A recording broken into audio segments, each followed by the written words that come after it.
Merci d'être là. Merci à toi. En enregistrant et en chantant sur scène les chansons de Barbara, il prend un risque énorme. Barbara, il a que des coups à prendre parce que c'est un mythe, c'est un monument, c'est une institution.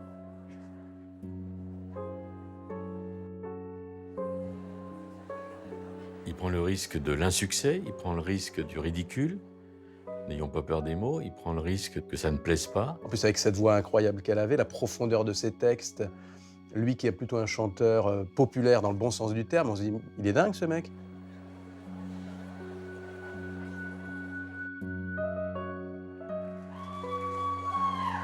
Je lui pose des questions qu'il se pose lui-même, à savoir est-ce que c'est nécessaire?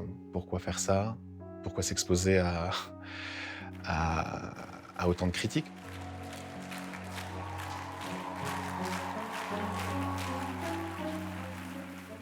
Il a besoin d'une reconnaissance de ses pairs parce qu'il a toujours eu l'impression d'être un peu entré en fraude. Il a toujours l'impression de ne pas être aimé. Patrick, il a besoin d'être aimé. Il est comme ça dans cette quête permanente de prouver qu'il est quelqu'un d'aimable, de respectable dans tous les sens du terme. Quelqu'un qui a peur de mal faire, se sent illégitime.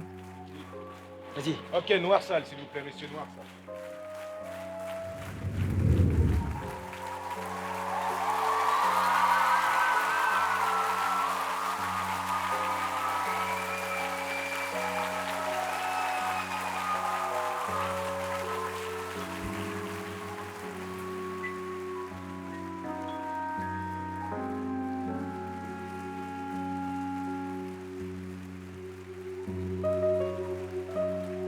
Il a été pris par une espèce de doute, comme s'il devait montrer plus, comme si conquérir le cœur de ses ennemis était la seule chose qui pourrait éventuellement le satisfaire. Et c'est justement pour ça qu'il y va.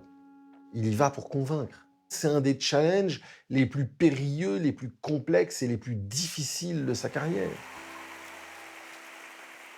Une petite cantate du bout des doigts, obsédante et maladroite, monte vers toi. Une petite cantate que nous jouions autrefois, seul je la joue maladroit, si mi la ré sol do fa. Cette petite cantate fa sol do fa n'était pas si maladroite quand c'était toi. Les notes couraient faciles, heureuses au bout de tes doigts. Moi j'étais la malhabile, si mi la ré sol do fa. Mais tu es parti fragile vers l'au-delà, et je reste immobile, sol sol do fa. Je te revois souriante, assise à ce piano-là, disant bon je joue, toi chante, chante, chante là pour moi. Curieusement, à travers les chansons de Barbara, il se livre lui. Ça, c'est extraordinaire. Ça lui faisait remonter tout son passé, toute son enfance, toutes ses émotions, et il était submergé par l'émotion, submergé. Barbara, ça représente ce qui le lie à notre mère. Ils ont partagé ça ensemble. Dans sa petite enfance et adolescence, il y a quelque chose de très symbolique avec cette chanteuse. Il pleut sur Nantes. Donne-moi la main. Le ciel de Nantes rend mon cœur chagrin. Un matin comme celui-là, il y a juste un an déjà, la ville avait cet humble blafard lorsque je sortis de la gare. Il aurait peut-être aimé écrire cette chanson d'une sorte de retrouvaille virtuelle même, avec ce père qu'il a abandonné quand il était petit. Il a un rendez-vous manqué avec son père, et à travers cette chanson et le fait de la chanter et de la chanter en public, je pense qu'il a fait ce rendez-vous à ce moment-là. Depuis qu'il s'en était allé, longtemps je l'avais espéré. Ce vagabond, ce disparu, voilà qu'il m'était revenu. 25 rue de la Grange Loup, je m'en souviens du rendez-vous. Et j'ai gravé dans ma mémoire cette chambre au fond d'un couloir. C'était mieux qu'une psychanalyse pour Patrick. Ce disque et les spectacles qui en sont nés lui ont permis de faire un retour merveilleux et profond sur lui-même. Et ça lui a fait du bien, tout simplement. Mon père, mon père.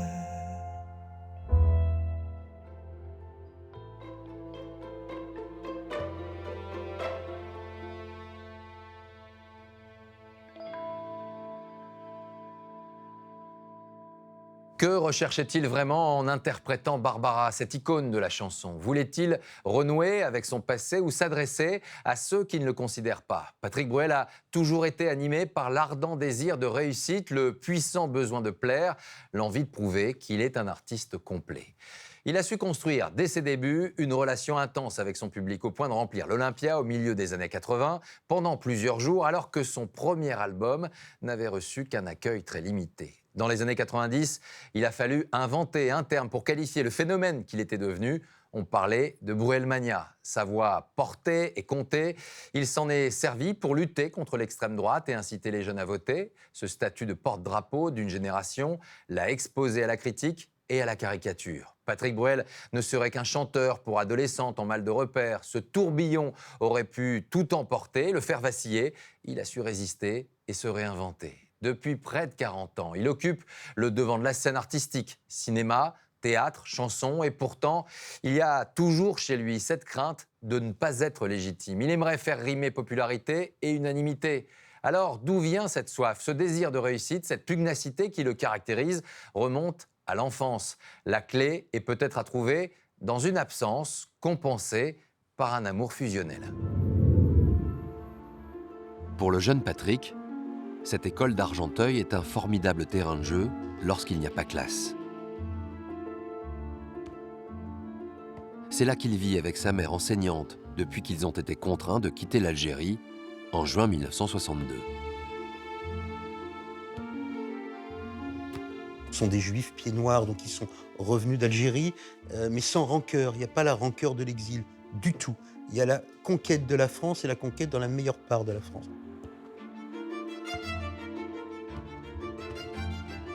Donc il fallait une espèce de volonté de s'intégrer sans nécessairement oublier ce qu'on est. À l'âge de 8 ans, il doit s'affranchir d'un autre manque, celui de son père. Pierre Benguigui est parti quelques mois après sa naissance. Et depuis, il le voit très peu. Un enfant qui, à 3 ans, quitte l'Algérie avec sa maman et va vivre avec sa maman pendant des années, seul, il va forcément avoir une vie un peu particulière. C'est un tête-à-tête entre un fils et une mère. Il est avec une femme qui est seule. À cette époque-là, c'est pas évident, une femme célibataire qui a peut-être sacrifié sur son passage quelques histoires d'amour pour s'occuper de son fils. Ils vont s'inventer une vie tous les deux, très proches.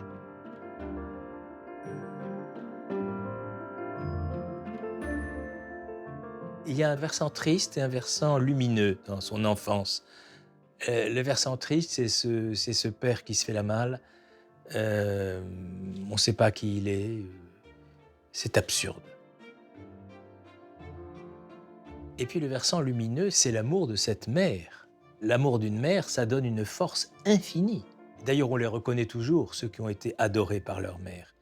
Ils sont toujours plus forts que les autres. C'est sa mère qui en a fait cet enfant roi, justement. Patrick est le centre de toutes les attentions. Tous les vendredis soirs, il retrouve toute la famille pour le dîner de Shabbat, selon la tradition juive.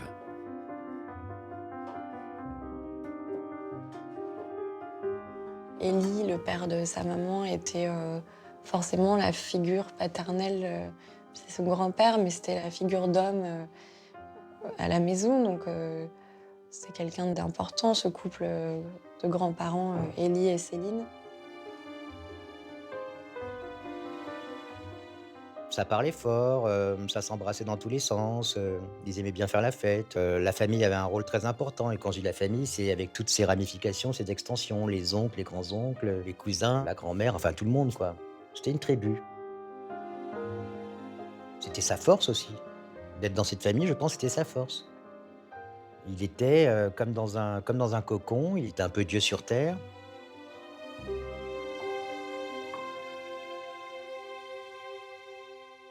Quelques années plus tard, ce cocon familial protecteur, cet équilibre, va être perturbé par un nouvel événement. Patrick a 11 ans lorsque sa mère épouse un architecte, également artiste peintre. Pendant la cérémonie, il ne fait que pleurer sans qu'on comprenne bien si ce sont des larmes de joie, de soulagement ou de peine profonde de voir cesser ce tête-à-tête entre lui et sa mère. Le jeune adolescent se retrouve dès lors propulsé dans un univers dont il ne maîtrise pas les codes.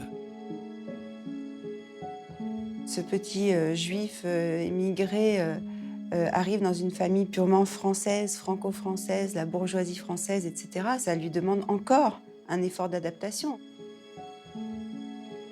Patrick expérimente, quand il est enfant, son charme. Instinctivement, assez rapidement, comme un grand footballeur trouve sa place sur le terrain, il saura se positionner. Il est capable de pénétrer indifféremment tous les milieux et d'en faire son miel. Cette capacité d'adaptation va lui être utile lorsqu'il quitte la banlieue pour un quartier chic de la capitale. Désormais scolarisé au lycée Henri IV dans le 5e arrondissement, il fréquente des jeunes de bonne famille, chez qui il se fait inviter. Ça le dérangeait pas une seconde, lui. On sentait pas chez lui du tout un problème social, hein. Il avait aucun complexe. Il était parfaitement à l'aise dans ce milieu-là. En général, je faisais un peu engueuler par ma mère parce qu'elle était un tout petit peu sans gêne. Et ma mère aimait bien les gens bien élevés qui savaient reposer leur assiette sur la table. Il se levait, il avait fini de manger, il allait regarder la télé, il allumait la télé au milieu du repas parce qu'il fallait pas perdre le début du match de foot. Enfin voilà, le mec un peu sans gêne qui débarque chez toi, quoi. Mais ma mère, elle me laissait pas sortir si c'était pas avec lui. Il savait pas se tenir, mais on savait que s'il était là, il y avait pas de problème. Ce garçon qui inspire confiance va alors devenir naturellement le leader de cette bande de copains. Patrick est un séducteur, il a envie qu'on l'aime, il a envie d'aimer, voilà, il aime l'amour, il aime les filles, il aime les aventures, et oui, il sait faire, ouais. Un type qui joue du piano, qui joue de la guitare, qui chante, qui est pas mal. Pour séduire les filles, c'était quand même le top. Ouais, on était extrêmement jaloux. Nous, on tenait des soirées avec lui. Hein. On tenait des soirées. Qu'est-ce qu'on chantait? Du Sardou, du Sanson, du Serge Lama, du Amsterdam. Moi, ça me faisait pleurer quand il chantait Amsterdam. Et puis de temps en temps, on avait envie de mettre des disques et de danser. De temps en temps, il nous disait « Ah oui, vous en avez marre de moi, hein. Alors on voulait mettre de la musique. » Et alors on lui disait « Bah non, continue de jouer, t'as raison, c'est très bien. » Lui qui rêvait de devenir footballeur professionnel, imagine à 15 ans un autre avenir. Un jour, il nous déclare qu'il veut être chanteur. On n'a rien dit, on s'est rien dit, et on s'est dit « Waouh !» C'était sa passion, quoi, vraiment, c'était ça son truc. Ça l'animait profondément. Au point de passer son temps dans les salles mythiques parisiennes pour y observer les plus grands artistes de music hall. Il n'avait pas un sou. Il passait toujours par derrière, je ne sais pas comment il faisait, mais il rentrait toujours en se démerdant pour rentrer sans payer. Il arrivait, regardait la bonne femme qui était à l'entrée. Mais vous êtes merveilleuse, vous. Enfin, je sais pas, un truc où tu te dis, ça va pas prendre, c'est vraiment trop gros, quoi. Et tu voyais, ça passait. C'était quand même un talent, ça.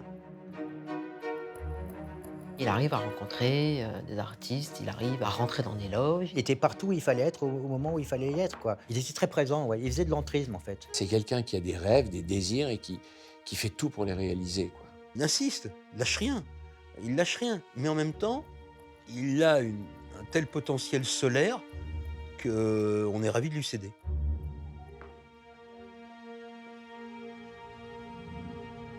À 18 ans, Patrick Bruel va avoir l'occasion de donner ses tout premiers concerts devant un public plus large que sa simple bande de copains. Au cours de l'été 1977, il parvient à convaincre le Club Med de le laisser monter sur scène tous les soirs. Il chante des reprises devant une soixantaine de spectateurs. À l'issue de cette expérience, son envie devient une certitude. Il sera chanteur, mais avant cela, il y a une obligation à laquelle il ne peut déroger, le retour aux études. La rentrée scolaire de 1977 est normalement la dernière au lycée. L'obtention du bac est l'objectif fixé pour tous. Beaucoup moins pour Patrick. Sa priorité, c'est les copains, c'est le foot, les études, il les suit parce qu'il faut les suivre. Voilà, c'est pas forcément sa tasse de thé. Alors que tous les candidats sont absorbés par les révisions à l'approche des épreuves, il trouve même le temps de participer au casting d'un film.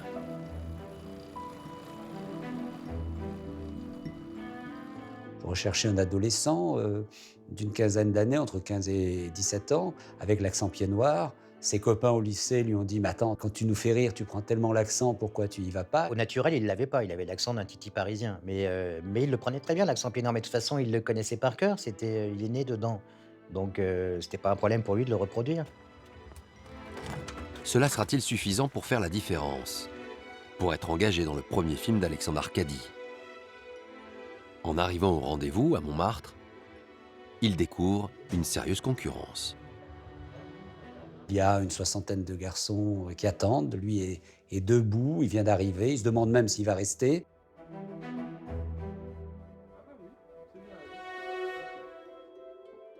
Déjà, immédiatement, je sais que j'ai trouvé mon personnage. Arcadi a dû voir un peu un double de lui-même, quoi, gamin. Et ça a fonctionné. Le réalisateur a trouvé son personnage, mais il n'arrête pas pour autant les auditions.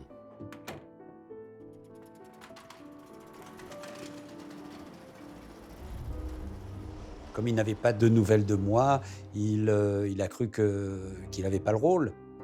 À cette déception de ne pas avoir été choisi, s'en ajoute une autre, celle de son échec au bac. À défaut de rôle et de diplôme, il accepte un contrat de géo au Club Med. Mais la veille de son départ au Mexique, le réalisateur le prévient qu'il est finalement retenu.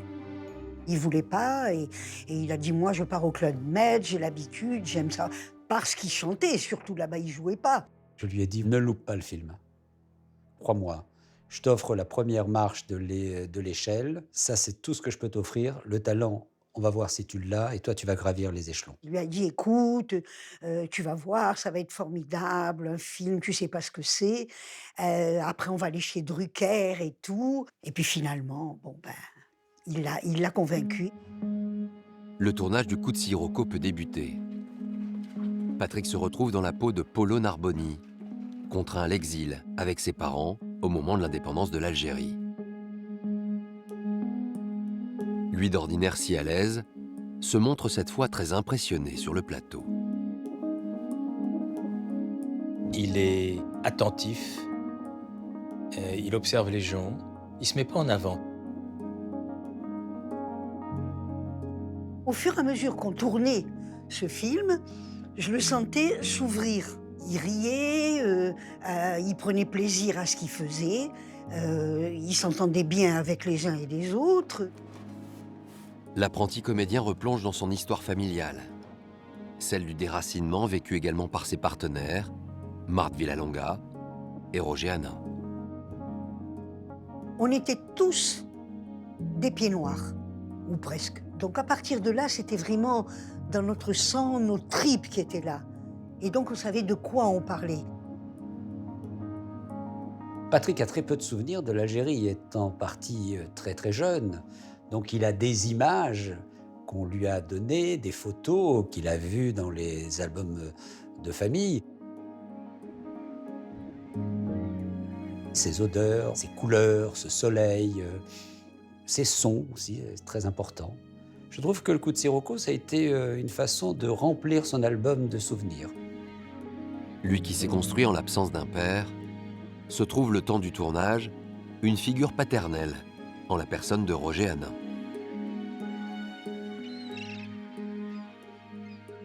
comme Patrick a toujours cherché son père quelque part dans la vie, ce père de cinéma l'a pris sous son aile. Il aimait beaucoup Patrick. Il l'aimait beaucoup. Il me le disait souvent. Il me disait souvent, il va aller loin, le petit. Il va aller loin.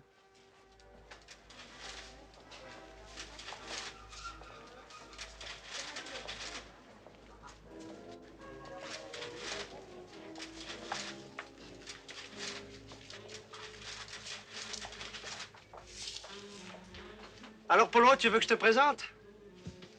Tu es là à tourner comme une mouche. Arrête, papa.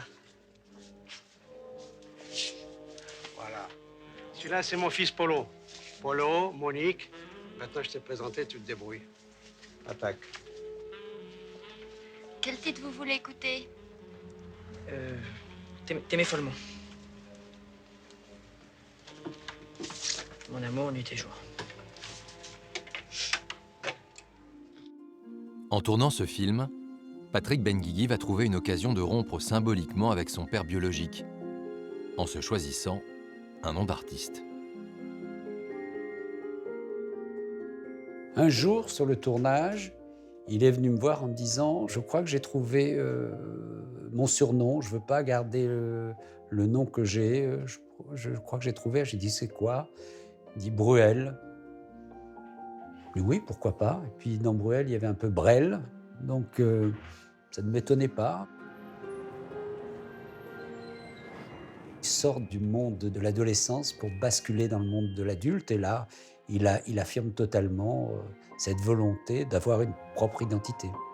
À 20 ans, c'est donc sous le nom de Patrick Bruel que le jeune homme sort de l'adolescence et de l'anonymat.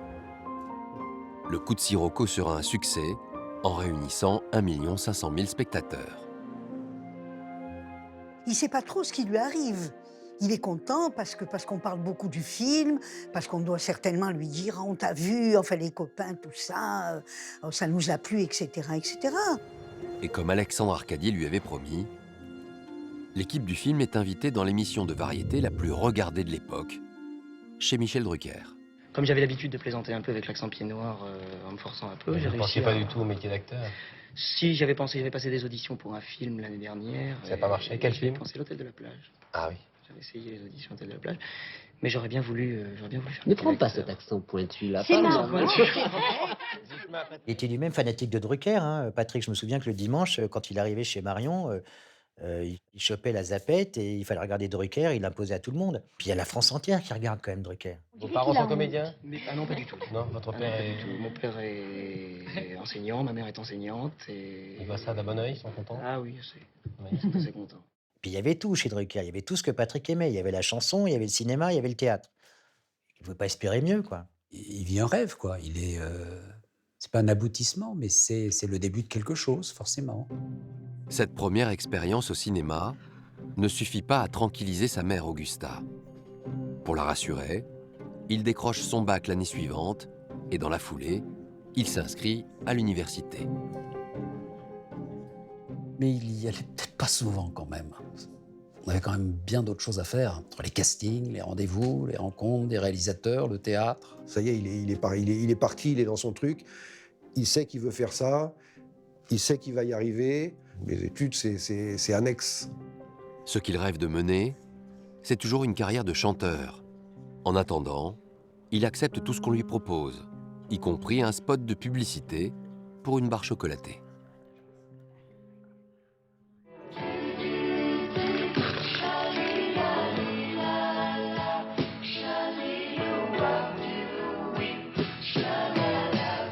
Pastoche, il a mangé du top 7.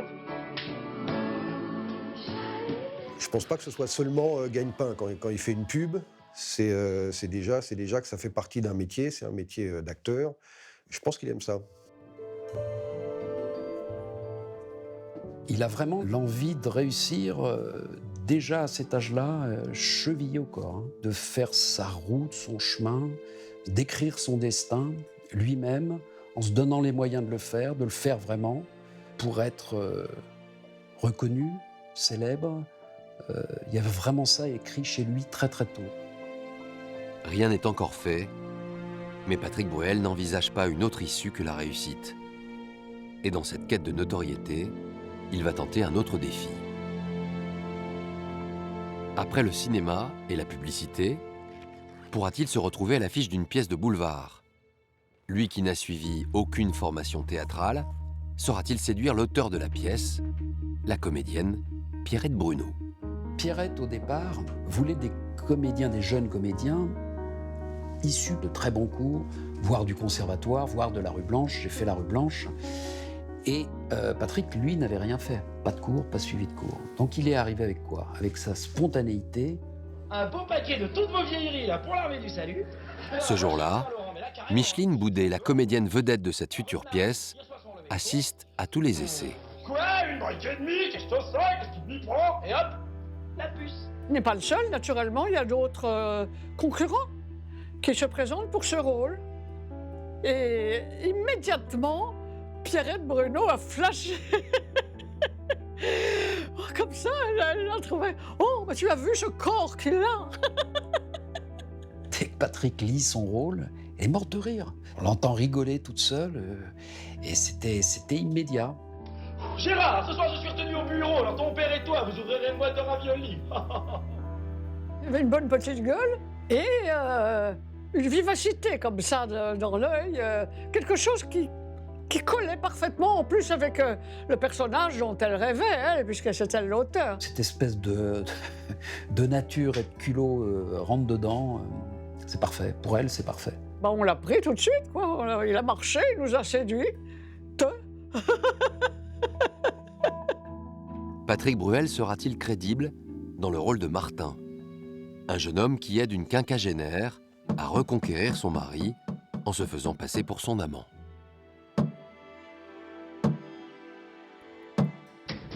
Michel vient de s'envoyer en l'air avec sa moto. C'est grave,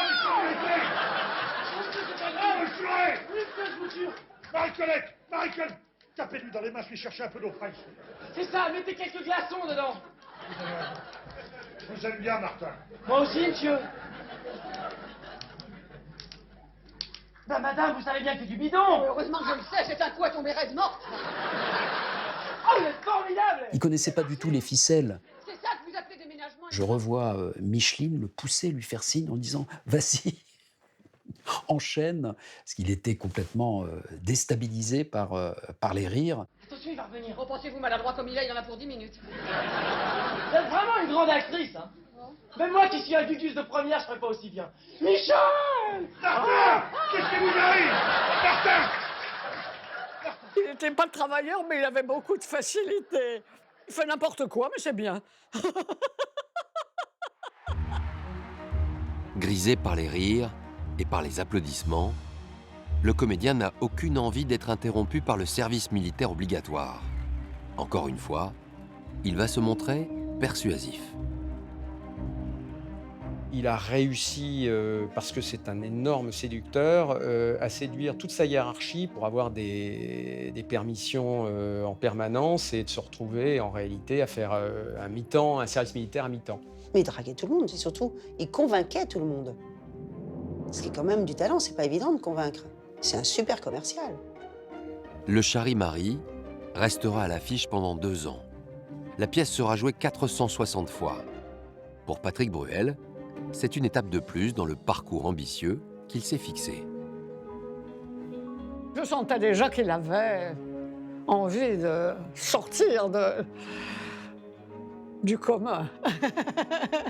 Il avait très envie de devenir déjà quelqu'un. Il était quand même très curieux de connaître un petit peu Paris, quoi. Alors il me disait, et un tel, tu le connais? Tu le connais? Ah, tu me présenteras, hein?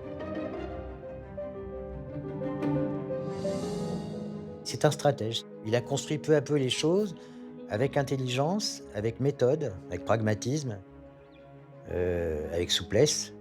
Là-dessus, effectivement, il était très doué aussi. C'est quelqu'un qui est un grand joueur d'échecs et qui a des coups d'avance. Et il prépare son jeu. Et c'est ça qui m'a toujours bluffé chez lui. C'est la façon dont il s'installe sur l'échiquier et comment il avance. Et il avance pour gagner.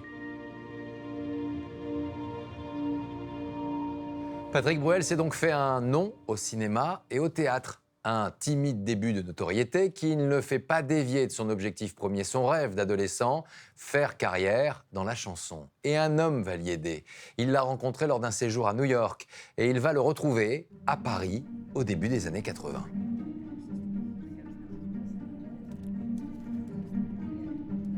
On a une espèce de coup de foudre amoureux. Moi, je tombe amoureux de son culot, de cette insouciance, ce désir, cette légèreté. Et lui, il tombe amoureux des chansons que je faisais. Gérard est un auteur-compositeur dans l'âme. Il a des illuminations. Il a un talent fou d'écriture et de compositeur. Patrick a une envie folle d'être un auteur-compositeur, mais il ne sait pas encore intérieurement qu'il l'est. De leur collaboration, naît la chanson « Marre de cette nana-là » en 1983. Un titre qui va retenir l'attention d'un présentateur de télévision. Il s'appelle Pascal Sevran et il décide de le programmer dans son émission « La croisée des chansons ».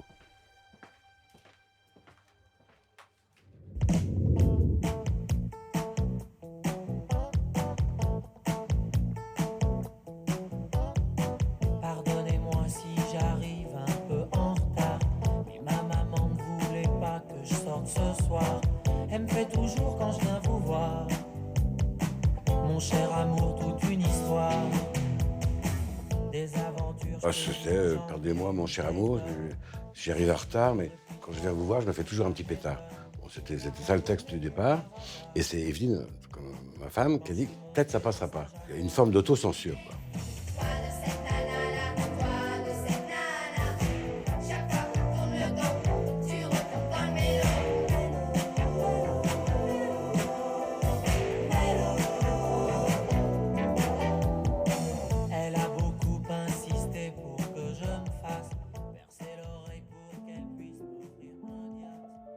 Patrick, tout de suite, il a eu un noyau dur de gens qui l'ont tout de suite aimé, quoi.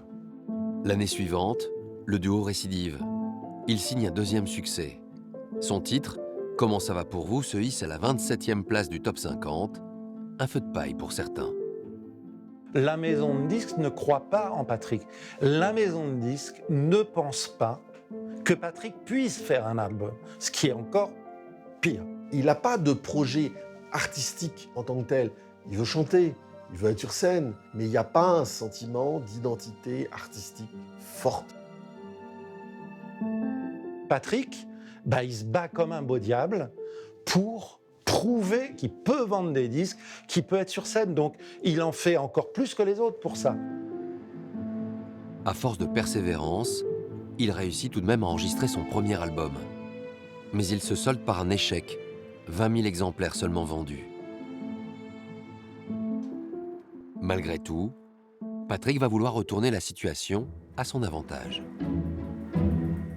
Un jour, Patrick dit Jean-Michel, est-ce que vous ne pensez pas qu'on pourrait faire quelques jours à l'Olympia du point de vue du disque, il vient de se ramasser, c'est pas évident. Bon, on n'est pas sûr qu'il soit capable de remplir les salles. Mais on sent quand même qu'il se passe quelque chose sur ce garçon, que les filles forment une clientèle de base honorable et que, bon, ma foi, pourquoi n'y aurait-il pas l'étincelle ? Le directeur artistique de l'Olympia accepte de prendre le risque. Il propose aux jeunes chanteurs 3 dates au mois de mai 1987. C'est incroyable de faire l'Olympia, il le dit lui-même d'ailleurs avec un répertoire qui était quand même assez réduit à ce moment-là. L'Olympia, c'est quand même le temple. Hein. Ce mec-là franchissait les barrières, donc une de plus, il l'a franchi sans aucun problème. Les barrières l'ont jamais arrêté. Étonnamment, dès l'ouverture de la billetterie, l'Olympia affiche complet. Une 4e date est même ajoutée. Le 5 mai 1987, à 28 ans, Patrick Bruel s'apprête donc à monter sur scène.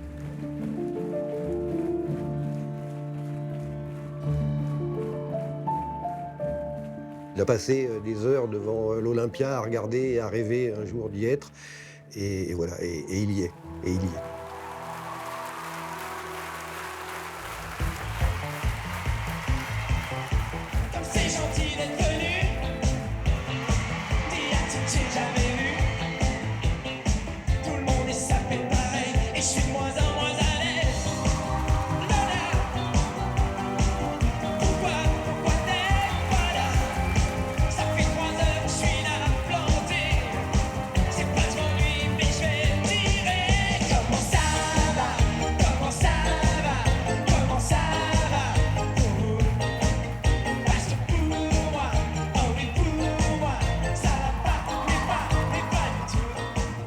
a 2000 places à l'Olympia environ. Et le public qui est là chante toutes ses chansons par cœur. C'est le triomphe dès le départ.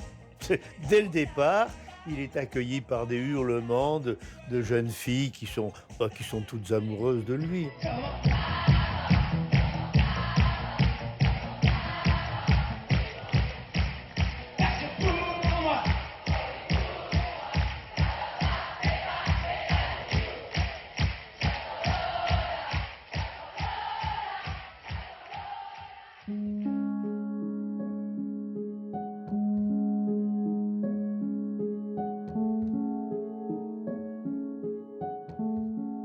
Je suis stupéfait quand je le vois, parce que je le vois dans la journée, il est comme tous les copains, et sur scène, c'est quelqu'un d'autre. En tous les cas, la réaction qu'il provoque est incompréhensible tellement elle est énorme. Ça ne s'explique pas. Il y a des gens qui déclenchent le désir, d'autres qui déclenchent l'admiration, d'autres le respect. Bon, lui, il a déclenché tout de suite une forme de désir, tout de suite, avant même d'être vraiment connu. Il a tout de suite eu un public de fidèles dès le début. Entre la salle et lui, il s'est passé quelque chose d'extraordinaire qu'il attendait, qu'il espérait et qui est arrivé. Alors vous êtes venu?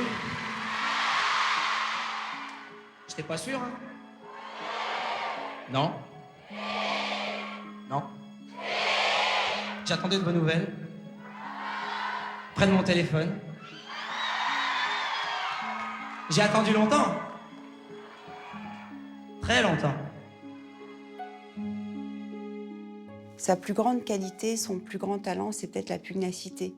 Parce qu'on ne peut pas dire qu'au départ, ce soit... il y a une magie chez Patrick Bruel. Enfin, il n'a pas une voix... vous voyez, vocalement, c'est pas Leonard Cohen. Même sur scène, quoi. Il danse à contre-temps. Il n'a pas une présence de fou, quoi. Mais il a bossé. Il a travaillé. Tout ce que Patrick a eu dans sa vie, c'est parce qu'il le voulait. Ce que je veux dire, c'est qu'il n'a pas hérité de la beauté de Delon, ou de la grâce de Gérard Philippe, ou de la force de Depardieu. Il s'est construit, et avec une telle conviction, parce que c'était ça aussi, Patrick, c'est qu'il était convaincu qu'il avait un destin.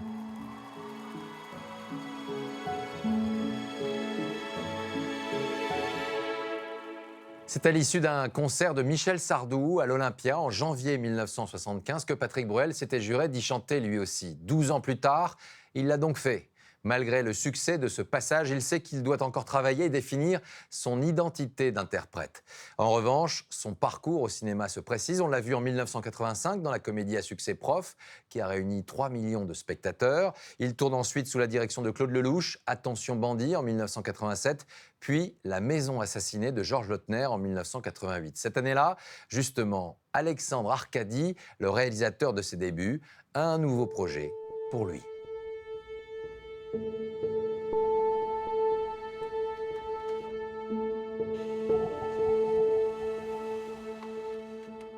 J'écris L'Union sacrée en pensant à lui et avec cette volonté de faire ce film avec lui.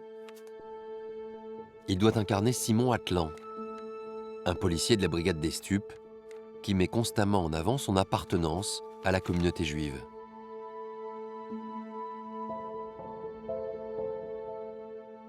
Il a une réaction qui est un petit peu inattendue. Il est venu me voir en me disant oh, « je trouve qu'il est un peu excessif, je trouve pas qu'il est trop raciste ». Il avait des appréhensions sur le caractère du personnage au départ, dans le sens où il pensait qu'il était trop volontaire dans une forme d'extrémisme comme ça. Je suis assez d'accord avec lui pour reconnaître qu'il y a quelque chose d'un petit peu forcé quoi, dans le personnage qu'il joue, mais qui est peut-être la raison pour laquelle il est si sympathique.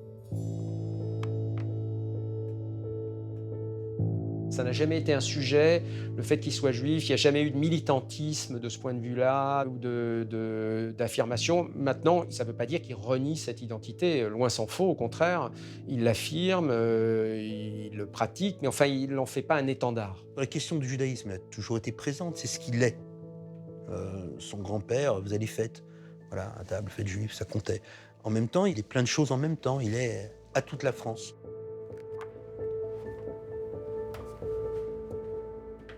Patrick est quelqu'un de très classique de sa génération, quelqu'un qui souhaite que la paix arrive au Proche-Orient, qu'il y ait un État palestinien à côté d'Israël et que ces États vivent séparés en bonne intelligence. Il est amoureux d'Israël comme beaucoup de Juifs le sont, mais c'est pas une raison d'intervenir et de crier en permanence Vive Israël.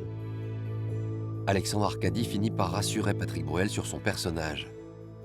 Le tournage de l'Union sacrée peut débuter. Action! Tu vas prendre ton arme, doucement. Vas-y! Lâche-le! Pour être à l'aise dans son rôle d'inspecteur, le comédien a suivi un stage de 3 semaines avec des policiers. Et il s'est préparé en courant 10 km quotidiennement.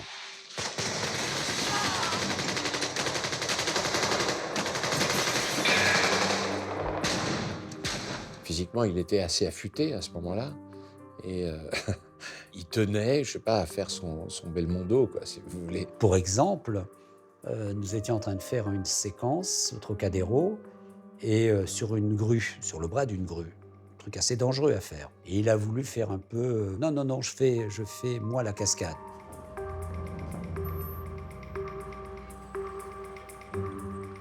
On accepte qu'il fasse la cascade en prenant quelques précautions. Par la suite, j'ai appris que les précautions étaient toutes minces, hein. Sinon, j'aurais pas accepté.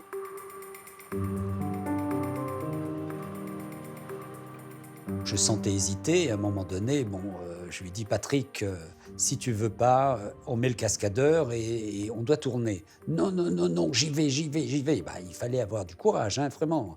Et il commence, donc je dis moteur, il commence à avancer.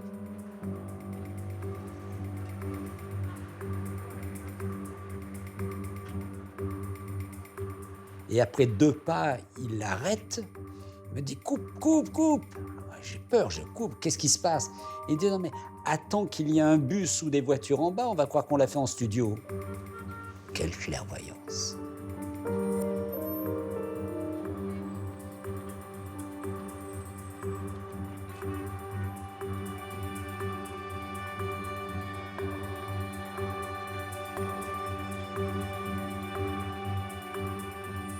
C'est un grand traumatisme pour lui.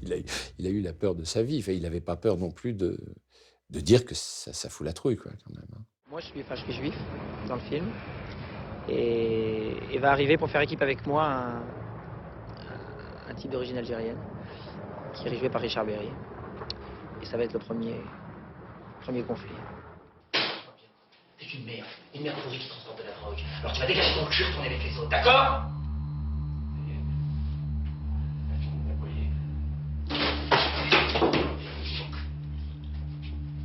Mais pour qui il se prend celui-là? Le film racontait justement cette union sacrée à travers une espèce de guerre commune que pourraient mener les juifs et les musulmans contre une forme d'extrémisme un peu hystérique, terroriste, qu'on retrouve aujourd'hui. À quelques jours de la sortie du film, une polémique va donner à l'Union sacrée une résonance particulière.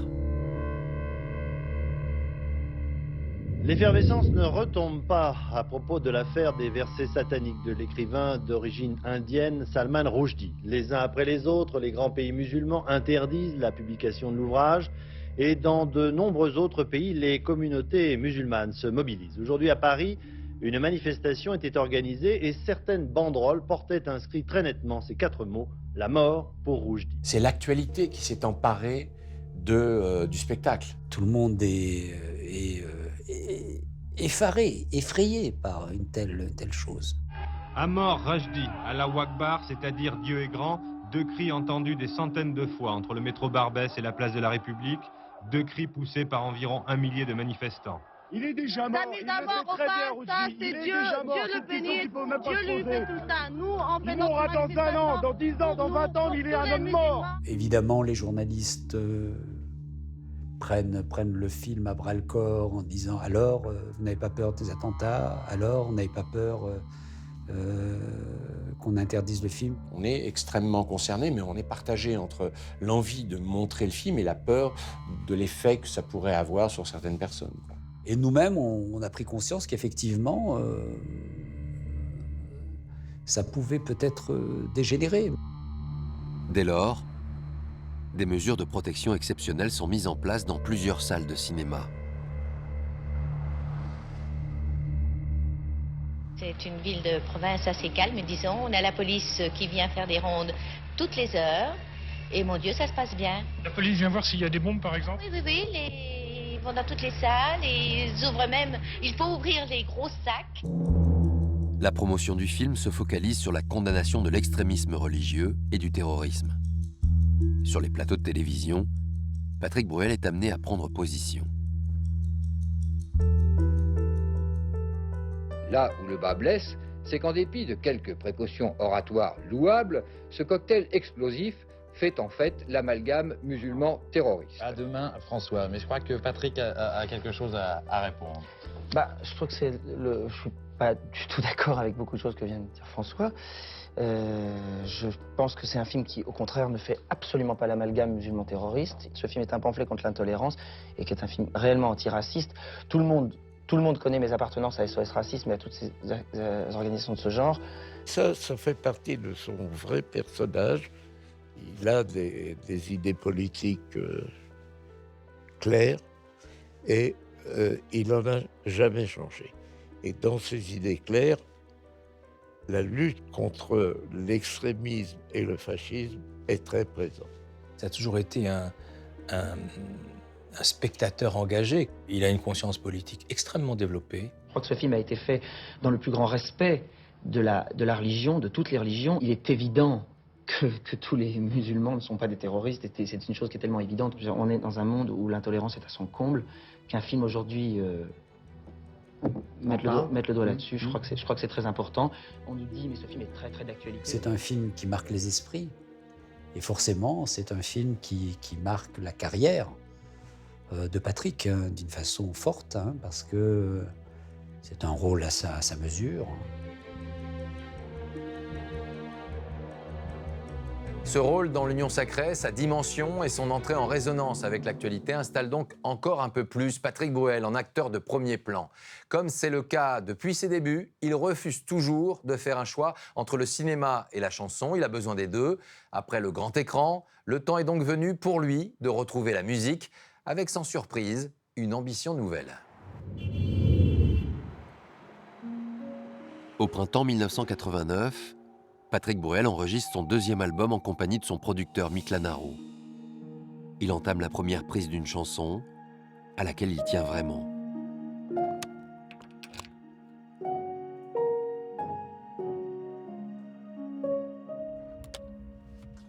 On est dans un studio à New York.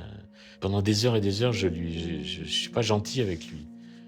Exprès, de façon à essayer d'extraire de lui toute cette rage que j'ai sentie et cette envie de convaincre. Si ce soir,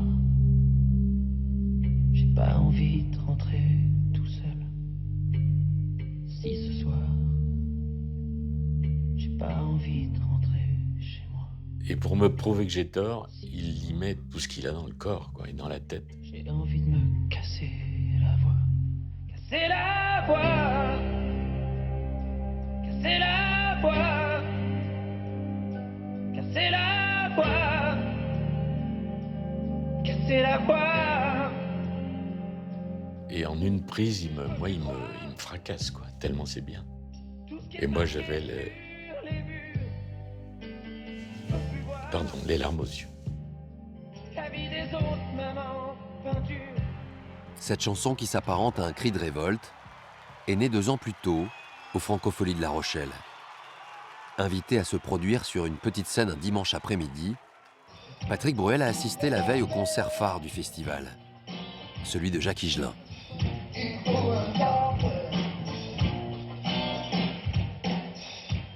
Quand il voit Higelin sur scène, Bruel y voit quelque chose qu'il n'a pas, mais qu'il a envie d'avoir. Une espèce de folie qu'il n'arrive pas à comprendre et à maîtriser. Jacques Higelin, c'est des concerts qui durent des heures, des heures, des heures. On a l'impression qu'il va perdre 10 kilos tellement il transpire sur scène à chaque concert, tellement il se dépense, tellement il improvise, tellement il invente des trucs. Il dit c'est pas possible quoi, jamais j'arriverai à ce niveau-là. Donc il sort d'Higelin, il est fracassé. Et il vient à la maison et il dit écoute, j'ai une idée, je vais faire une chanson qui s'appelle Je vais me casser la voix. Et avec les 4 premières phrases. Et donc moi je fais dans la nuit je fais le texte de sa révolte. Au moment de la sortie de l'album, c'est ce titre, Casser la voix, que le chanteur choisit de mettre en avant.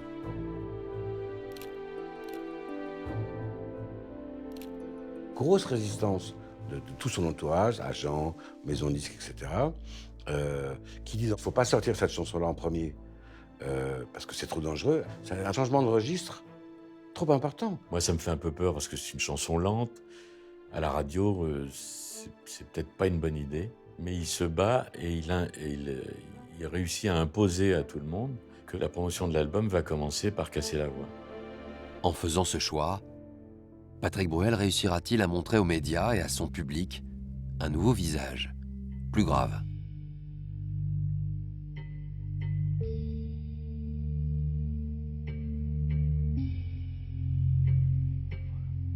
Casser la voix, casser la voix, casser la voix, casser la voix. Je peux plus croire tout ce qui est marqué sur les murs. Je peux plus voir la vie des autres, maman, peinture. Les gens y croient parce qu'il est sincère, c'est plutôt bien, et boum, voilà. Et là, on change, là, on rentre dans la 4e dimension. Les amis qui s'en vont et les autres qui restent, se faire prendre pour un con par des gens qu'on déteste. En quelques semaines, ce titre devient un hymne, et le reste de l'album lui apporte la consécration. Alors Regarde s'écoule à 3 millions d'exemplaires, il est le 4e disque le plus vendu en France. À 30 ans, la vie de Patrick Bruel vient de basculer. La coquille est la mienne quand je me réveille la nuit. Casser la voix, casser la voix, casser la voix.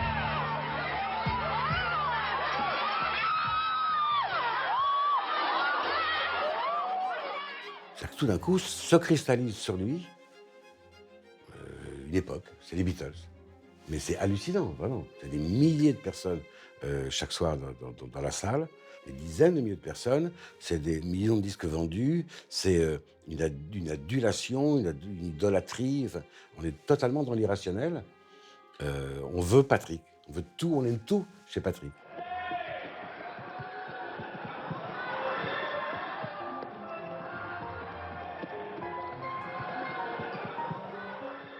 Il y a quelque chose d'attractif chez lui, qui fait que les jeunes, oui, s'identifient à lui, parce qu'il est beau, mais il n'est pas prétentieux. Il pourrait être l'ami de tout le monde. Donc les gens adorent ça. C'est lors des concerts que naît cette folie Bruel, pour laquelle il faudra bientôt inventer une expression, la Bruelmania.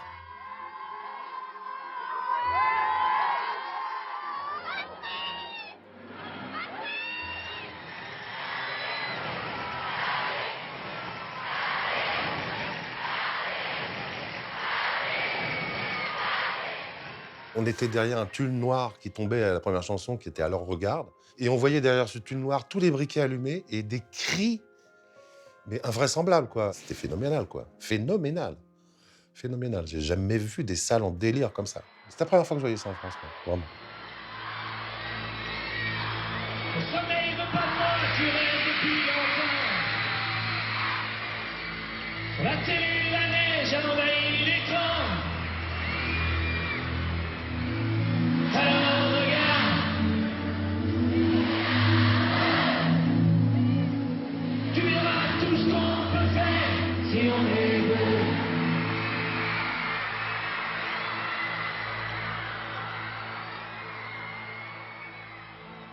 C'est un public de fans qui se pressent aux portes des salles à 11h du matin pour être les premières au crash barrière, c'est-à-dire devant la scène. Et évidemment, ça pousse derrière. Et comme elles n'ont pas mangé de la journée, il y en a beaucoup qui tombent en syncope rien qu'en vous voyant.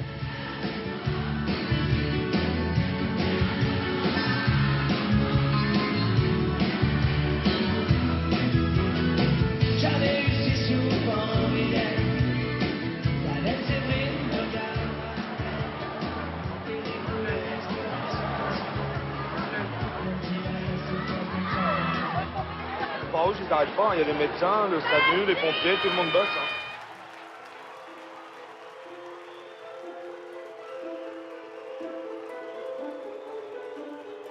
Il y avait quand même à l'époque ces rangées de gens de la Croix-Rouge qui sortaient les filles en larmes.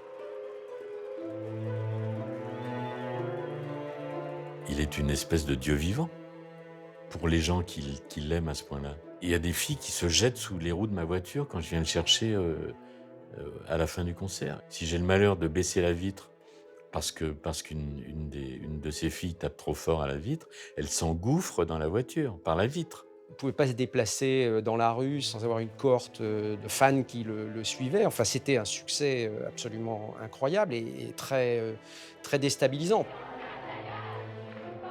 Les filles arrivent toujours à trouver son adresse, pénètrent dans l'immeuble et dorment sur son paillasson. En l'espace de 10 ans, Patrick Bruel s'est hissé au rang de très grande star de la chanson. Lui qui rêvait de célébrité et de notoriété, avait-il toutefois imaginé un tel déferlement ?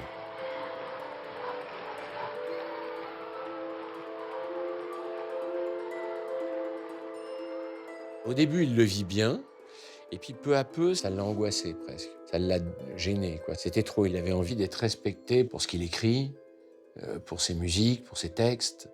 L'adoration à quelque chose d'aveugle et de systématique qui finit par manquer de discernement.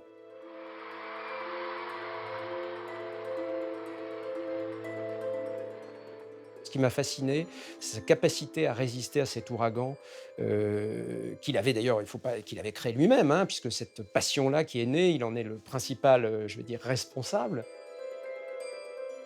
Il fallait être très très fort pour résister à tout ce déferlement, à cette vague qui aurait pu tout submerger, y compris son entourage le plus proche, sa famille, ses amis, et il a toujours gardé ces liens-là comme une espèce de refuge qui le maintenait ancré dans une réalité qui était en train par ailleurs de disparaître.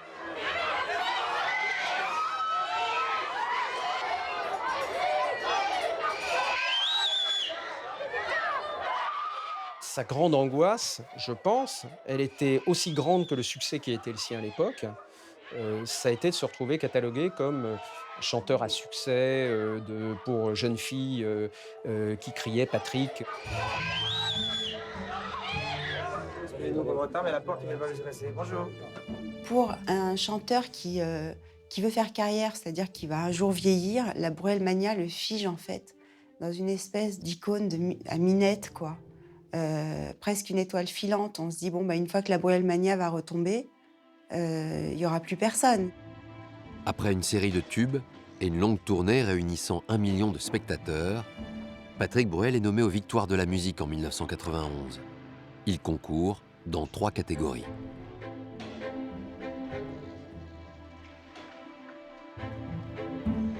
La reconnaissance du public, il l'a déjà, donc c'est une reconnaissance du métier qu'il est sur le point d'avoir, donc il est quand même très content parce que c'est pas rien. Alors, au petit jeu des pronostics, 2 noms reviennent fréquemment, Patricia Cass et Patrick Bruel.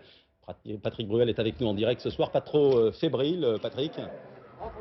Allô? Oui, Patrick, je vous vois, je vous entends. Pas trop fébrile ce soir, je disais que vous étiez favori, hein?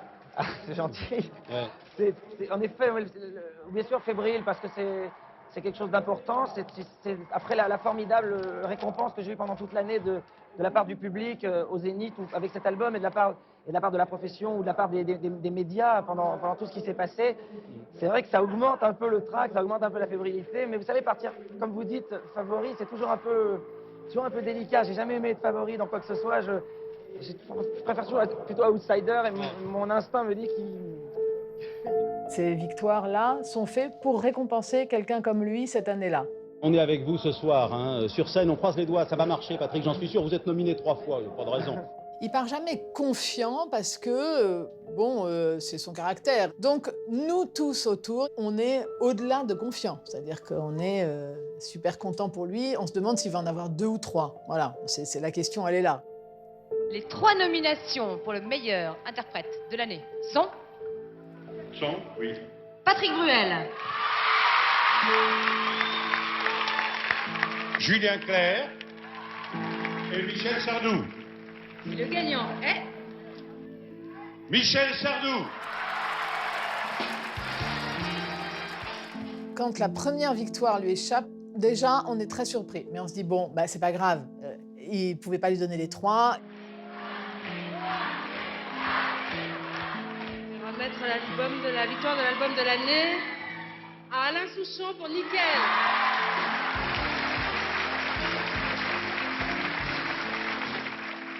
And the winner is Johnny Halliday.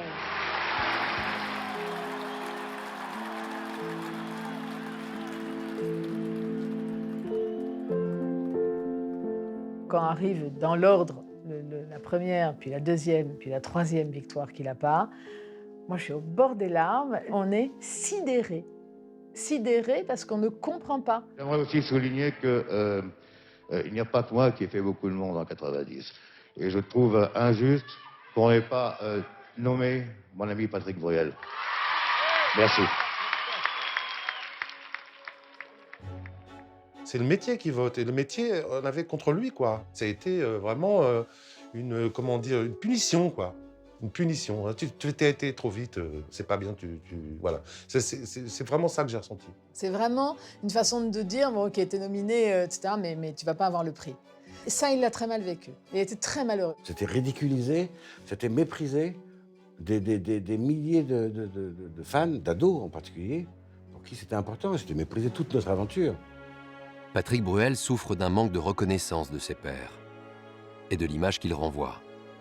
Alors, quelques mois plus tard, il va accepter une invitation, l'occasion de se montrer sous un autre jour.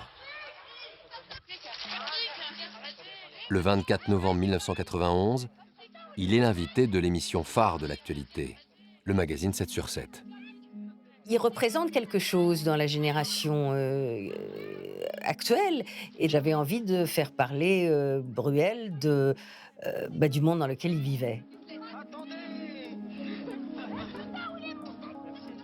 On invitait des économistes, des hommes politiques, des écrivains, mais aussi des artistes quand on sentait qu'ils avaient une personnalité capable de tenir à cette heure de grande écoute et de pouvoir commenter l'actualité.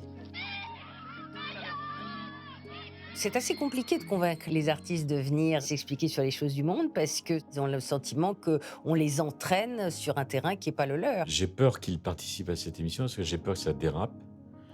J'ai peur qu'on se serve de lui pour qu'il donne son avis sur des événements parce que ça n'est pas un avis artistique, ça devient un avis de citoyen.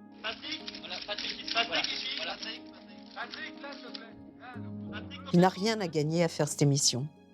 Il a à perdre de se dévoiler d'un point de vue plus personnel, de décevoir, que ses fans se sentent trahis ou n'acceptent pas ses engagements.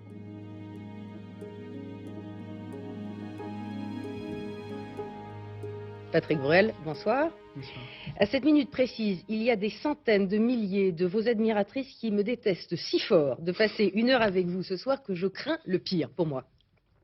Alors merci d'être venu à 7 sur 7 parler de vous et de l'actualité.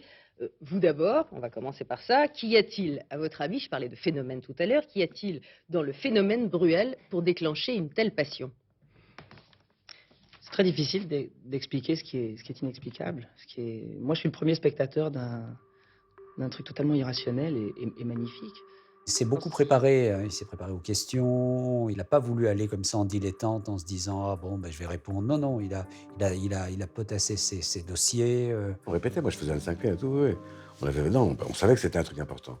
Donc on a préparé ça sérieusement. Et il a envie de montrer que ce qu'il est, c'est-à-dire une vraie personnalité, qui pense des choses et il a envie de les dire. Alors, suite de la semaine, si vous voulez bien, Patrick Bruel, avec les francophones à Paris, les propositions du Front National, je sens qu'on va sûrement... À quelques mois des élections régionales, l'actualité politique est marquée par la progression constante du Front National dans les sondages.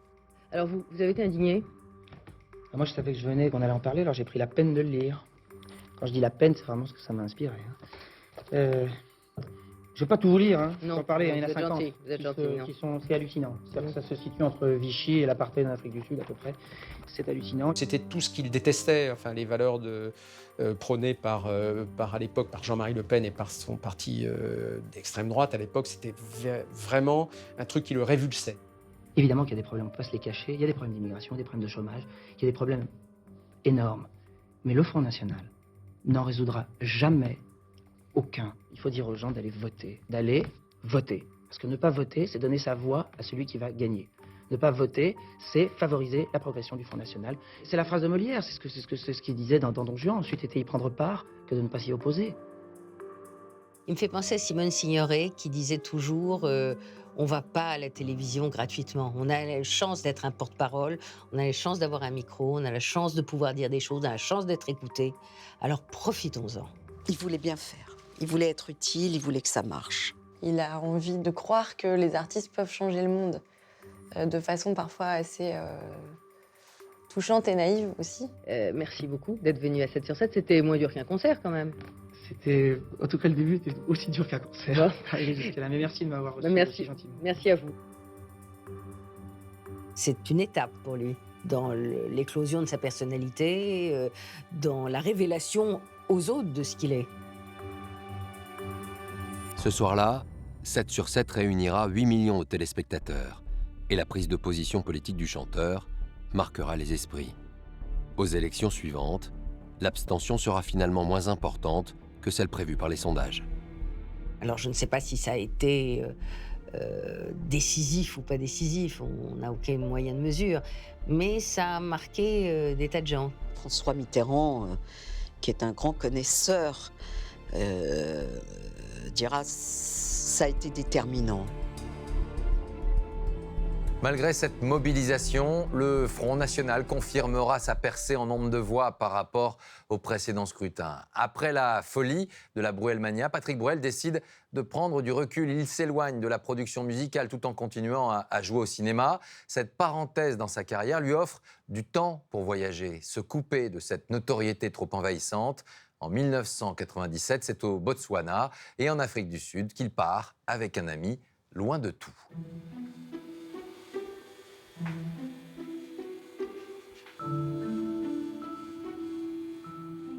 Bon, ben ça marche. On décide de faire un tour, donc un safari photo au Botswana, et puis aussi de faire le tour des wine farms. Voilà, parce que Patrick avait juré de me faire déguster les meilleurs vins du monde. C'est un petit avion, hein. C'est pas un petit avion. I can drive helicopter. Really? Yeah, but not plane. Oh yeah. Il a besoin de prendre du recul sur les choses extérieures, de refaire un point sur vraiment les fondamentaux, de voir où il en est dans sa vie d'homme avant tout et sa vie professionnelle. Il a envie de prendre cette distance avec cette Bruelmania, de se protéger, parce que ça devient une question de survie. Il y en a partout. Regarde s'il n'y en a pas dans le sac. Ça a été quand même un ouragan, tsunami, on va trouver plein de mots pour décrire la violence de ça aussi. Donc il a fallu trouver une plage pour passer de là, de cette folie qui de toute façon n'aurait pas pu durer sur la distance, ça tient pas. Where's the wheels?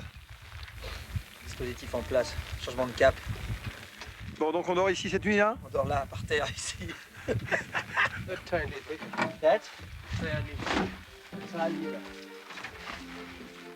Hey, mets-toi.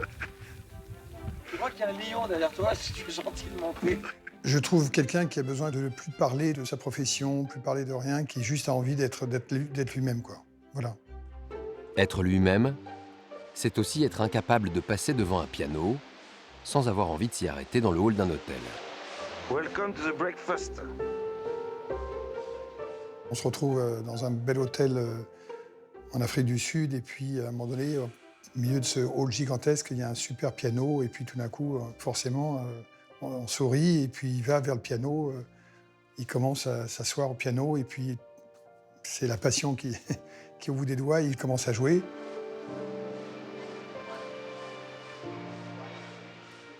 Puis tout d'un coup, il y a un colosse qui arrive. « Hey guys, you have to stop, it's only for professionals. »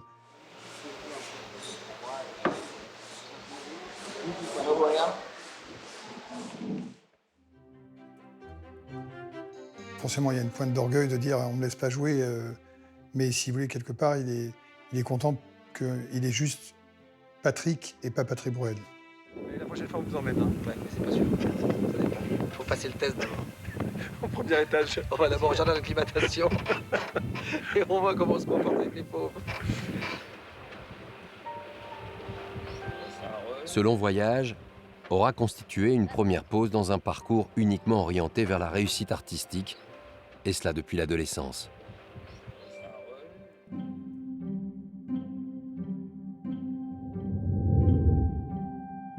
Il faudra ensuite attendre l'âge de 40 ans pour le voir ouvrir un autre chapitre. Une autre étape de sa vie, après sa rencontre amoureuse avec l'auteur Amand Aster.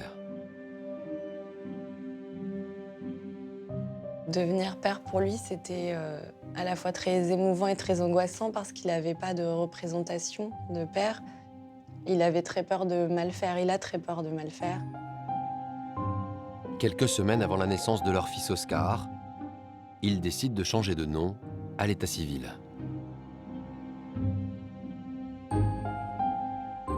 Il a passé 30 ans de sa vie à ce qu'on l'appelle Bruel, et donc il voulait que son fils porte le nom qui était le sien et pas celui d'un père qu'il connaissait moins.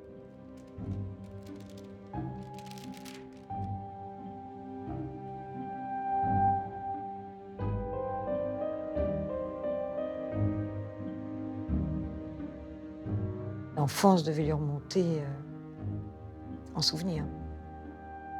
Mais en tout cas, il nous disait souvent voilà, qu'il veut être tout le temps là pour lui, qu'il veut vraiment ne jamais être absent et qu'il sera présent avec lui avant même son métier. C'était très touchant, mais c'était une bagarre pour savoir qui allait donner le bain, parce qu'il adorait donner le bain, donc il fallait que ce soit toujours lui. Et, en fait, je sais pas trop pourquoi on avait engagé une babysitter, puisque en fait, il n'y avait jamais de place pour la babysitter. Il veut tellement bien faire que parfois, il fait trop.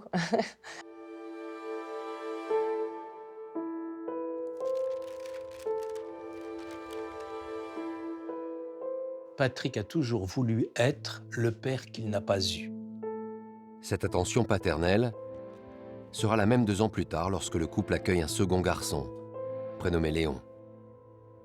Quand on est une star, comme Patrick, c'est un type adulé jour et nuit par tout le monde, tout d'un coup, ne plus être soi-même la personne la plus importante, c'est une sacrée révolution. Quand il est avec ses enfants, c'est plus lui la star, c'est ses enfants. C'est salvateur.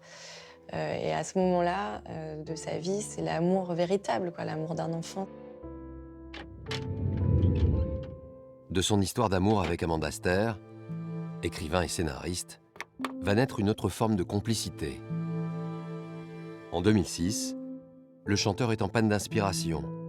Il n'arrive pas à enclencher l'écriture d'un nouvel album. Il a une tonne de mélodies, il ne sait pas quoi en faire. Il n'arrive pas à trouver d'angle, d'axe, il est angoissé. Et puis, il me fait écouter une musique que je trouve très belle. Il me dit, j'ai vraiment envie de faire un texte dessus, mais j'y arrive pas. J'ai pris la musique avec moi et j'ai écrit un texte qui est venu assez rapidement, qui s'appelle « Je fais semblant » et qui parle de lui, en fait, comme j'aurais voulu que lui le fasse. Je fais semblant, je joue au grand, je m'invente des papas, des grands efforts à qui je ressemble pas, mais qui me donnent la force de croire en moi. Pas une fois, en 40 ans, j'ai parlé du père de Patrick où il m'a parlé de son père. Donc, c'est pour vous dire à quel point Patrick est intérieur dans certains domaines ou est très sensible à certaines choses et ne veut pas les exprimer. C'est une des chansons qui parle le plus sincèrement de lui parce que j'ai pas eu peur, moi, de montrer ce que lui essaye de cacher.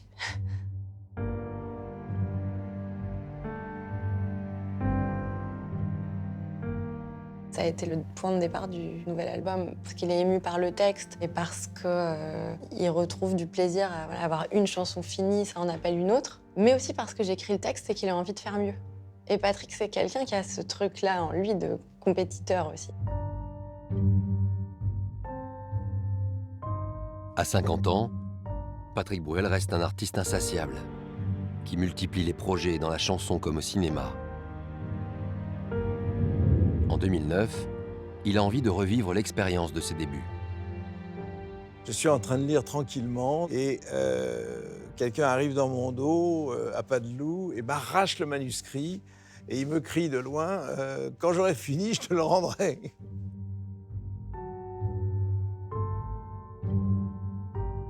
À ce moment-là de sa carrière, Patrick, il a tout connu, presque tout connu comme chanteur.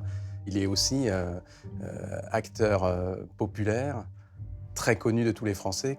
Il lui manque peut-être une très grande pièce au théâtre, ce qu'il cherche. Et quand il est revenu, à la fin de l'après-midi, il m'a dit « J'ai tout lu, et moi, je te préviens, d'ores et déjà, tu peux le lire en pensant à moi parce que je veux le faire ».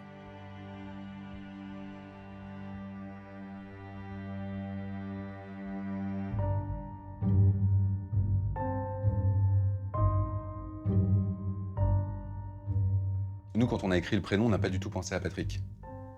On peut imaginer logiquement qu'il doit chercher à l'époque un projet où c'est lui qui a tout à manger, où c'est le spectacle d'un acteur. Alors là, c'est pas du tout le cas, c'est un spectacle de troupe. Le prénom, c'est une pièce où il y a 5 rôles et qui sont tous aussi importants les uns que les autres. Et donc on est extrêmement étonné, extrêmement flatté, mais très surpris. Très honnêtement, je me méfie de Patrick. Je me dis, est-ce qu'un type qui vient de la chanson, qui vient du poker, qui vient du cinéma, qui a un espèce de touche-à-tout comme ça, est-ce qu'il va accepter de partager? Parce que le théâtre, c'est un métier de partage. Est-ce qu'il va pas bouffer tout le monde? Est-ce qu'il va pas vouloir prendre le pouvoir sur le spectacle? On a évidemment peur d'être embarqué dans quelque chose qui ne nous appartient plus. Les doutes des auteurs et des comédiens de la troupe seront-ils confirmés? Je pense voir arriver une star, et je vois arriver un gamin qui a envie de lire, qui ne tarit pas d'éloges, qui est extrêmement accessible. Je vois un acteur comme les autres, qui vient avec sa petite brochure, qui écoute le metteur en scène, écoute les auteurs, prend des notes, enfin travaille vraiment de façon tout à fait humble. On commence par quoi? Ça dépend, c'est pour boire. Cette première lecture collective à laquelle participe Patrick Bruel fait figure de test. Il a lu un livre dans sa vie, il fallait que ça tombe sur celui-là. Je crois même que c'est toi qui me l'as offert. Mais depuis quand tu dis ce que je t'offre? Ça a été une très mauvaise lecture, parce qu'ils ont tellement ri tous, et Patrick le premier, qu'on n'entendait pas la pièce. C'est tellement drôle que, surtout Patrick, je dois bien le dire, n'arrive pas à aller au bout de ses propres phrases, tellement il rit, mais à pleurer de rire. C'est-à-dire qu'on s'arrête, on reprend notre respiration, on repart dedans. C'est une histoire de famille, et la famille, elle est née là, et je pense qu'elle est beaucoup venue de l'attitude de Patrick, et de son plaisir, et de sa joie complètement au premier degré d'entrer dans cette aventure. Levez le dos dans 30 minutes. Il est revenu, Patrick? Elles sont pas sur le buffet, pas dans le vide-poche, c'est ça? Ouais. Mais si, tu sais. Détends-toi maintenant. Tu sais. On va peut-être mettre un petit costard. Ah oui, tant qu'à faire, hein. Tant qu'à faire. Tant qu'à faire. Après 2 mois de répétition, arrive enfin l'heure du lancement de la pièce. Levez le rideau dans 15 minutes. Merci. C'est des moments où on ne sait plus pourquoi on est là, on ne sait plus si c'est drôle, Patrick ne sait plus s'il est bien. On est vraiment dans un moment, je me souviens, de trouble. C'était la dernière répétition. Donc ils sont curieux de venir. Merde. Comment le public va-t-il réagir à cette comédie? Son thème, une réunion de famille tourne au règlement de compte lorsque le personnage de Vincent, incarné par Patrick Bruel, annonce le prénom qu'il va donner à son enfant. Ça rit pas pendant 10 minutes, hein. Les 10 premières minutes, c'est un peu l'exposition. Ça ne rit pas du tout. Moi, j'ai l'impression que ça dure 3 ans. Enfin, je suis en eau, enfin, c'est terrible. Et le cœur qui bat extrêmement vite. Prière de ne pas oublier que je suis différent. Prière de ne pas croire que je suis classique. Ici habite une famille d'artistes de gauche abonnés à Télérama, même s'ils n'ont pas la télé. Et arrive le moment où Patrick dit le fameux nom interdit, le fameux prénom, pour la première fois. Et là, il y a 5 secondes d'un silence qui est encore plus grand, ce silence de la stupéfaction, je pense, encore plus grand que celui d'avant. Oui, je trouve ridicule de donner des prénoms qui n'existent pas. Et là, c'est une explosion, une espèce de libération qui, à partir du moment où il commence, ne s'arrête plus. T'as pas fait ça? J'ai pas fait quoi? Toi, avec lui là-bas? Mais t'es complètement con. Mais Vincent! C'est sûr? Mais évidemment, c'est sûr, mais c'est pas ça du tout, Vincent, pas du tout! Oh putain, tu m'as fait peur! Ça a été du délire. Du délire. C'est un rire permanent, toutes les 4 secondes, ça n'arrête plus. On commence par quoi? Cheval blanc ou Comtesse de Provence? Ça dépend si c'est pour boire ou se laver les mains. Il a un grand talent pour savoir ce qui est bon en soi, ce qui est bon pour lui. Il sait où le succès l'attend. Il le sait. C'est une grâce, ça, n'est-ce pas?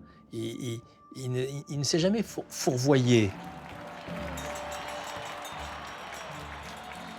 Le prénom sera joué 240 fois.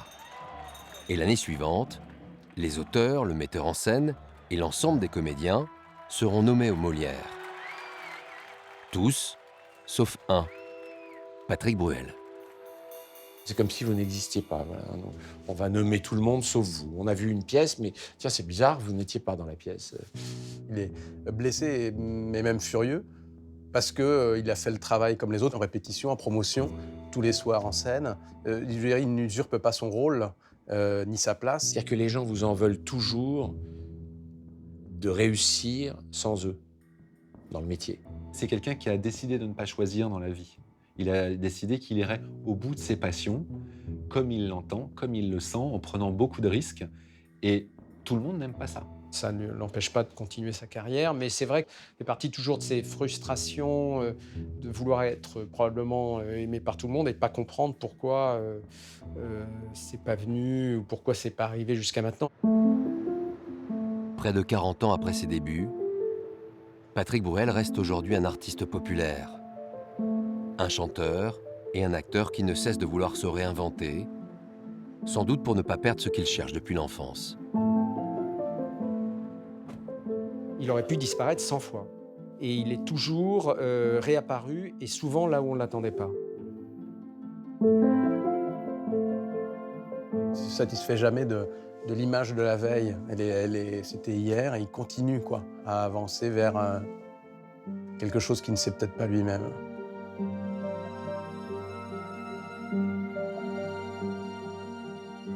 Il y a une phrase qui dit « Il faut commencer dès aujourd'hui ce que tu veux avoir fait avant de mourir ».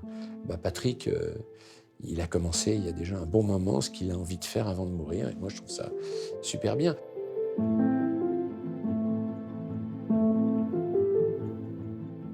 C'est un ogre. C'est vraiment un ogre. C'est-à-dire que il faut qu'il réussisse dans la chanson, il faut qu'il réussisse au cinéma, il faut qu'il réussisse au théâtre. Il a une vie, il n'en a qu'une, il la vit intensément, il lui faut tout. Il n'est pas encore rassasié. Et tant mieux pour lui. Il n'est pas rassasié, donc il faut s'attendre à ce qu'il relève des nouveaux défis, des paris qu'on ne peut pas imaginer aujourd'hui. Mais je fais confiance.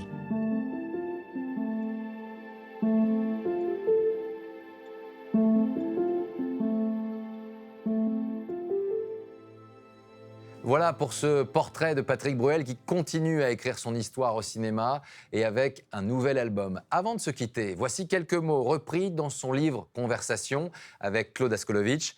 Je n'ai pas forcément le sentiment qu'il restera quelque chose parce que je ne crois pas qu'on m'accordera ce droit. Ceux qui décident donnent des labels, qui écrivent l'histoire. Le public, aussi fervent et inconditionnel soit-il, ne suffit pas. On a forcément besoin de reconnaissance officielle, institutionnelle, celle qui laisse une trace. À très bientôt pour un prochain numéro d'Un jour un destin.